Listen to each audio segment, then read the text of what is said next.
Konnad teel on Eestimaa Looduse Fondi poolt algatatud kampaania, et eelkõige tõmmata tähelepanu sellele, et kevadisel ajal toimuvad mitmel pool üle Eesti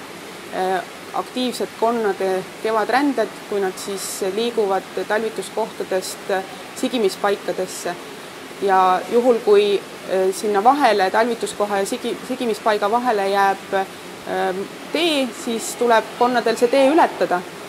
Ja seetõttu saab neid konni teedel väga palju hukka selle kevadrände ajal. See on küll suhteliselt lühike periood, Eestis ta kestab võib-olla olenevalt siis ilmast, kui on soojad ööd ja soojad niisugused kevadvihmad siin märtsi lõpus, aprilli alguses, siis võib-olla see massiline ränne tegelikult toimub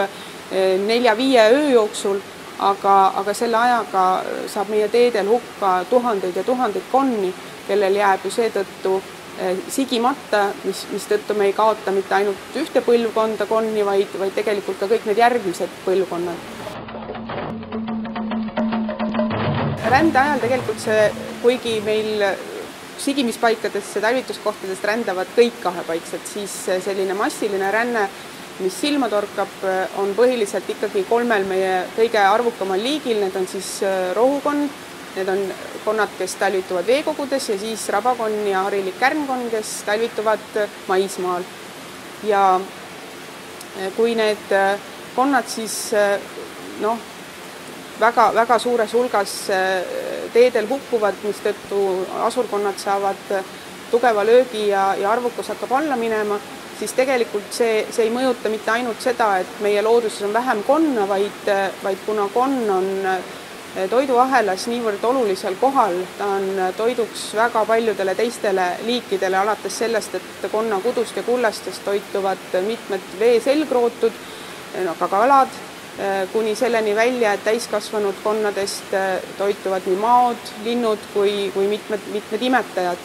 Nii et mida vähem on meie looduses konna, seda raskem on tegelikult ka väga paljudel teistel liikidel, kes konnast otseselt või siis vähemal või rohkemal määral tegelikult sõltuvad oma toidusedeli osas.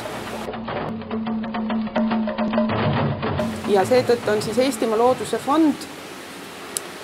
kutsunud ellu niisuguse kampaania, et vabatahtlike abiga koguda siis 4 Eestimaa punktis konnade rände ajal need konnad kokku ämbritesse, selleks pannakse teede äärde spetsiaalsed tõkked, et konnad ei saaks suvaliselt siis üle tee minna, vaid mööda tõkke äärt jõuavad nad ämbrisse ja siis vabatahtlike abiga aidatakse siis need konnad elusalt üle tee, et nad vähemalt ei hukkuks autorataste all. Sellel kevadel siis esimest korda Eestimaa Looduse Fond kutsubki üles inimesi, kes leiavad, et nad võiksid oma aega nende aktiivse rändeperioodi päevadel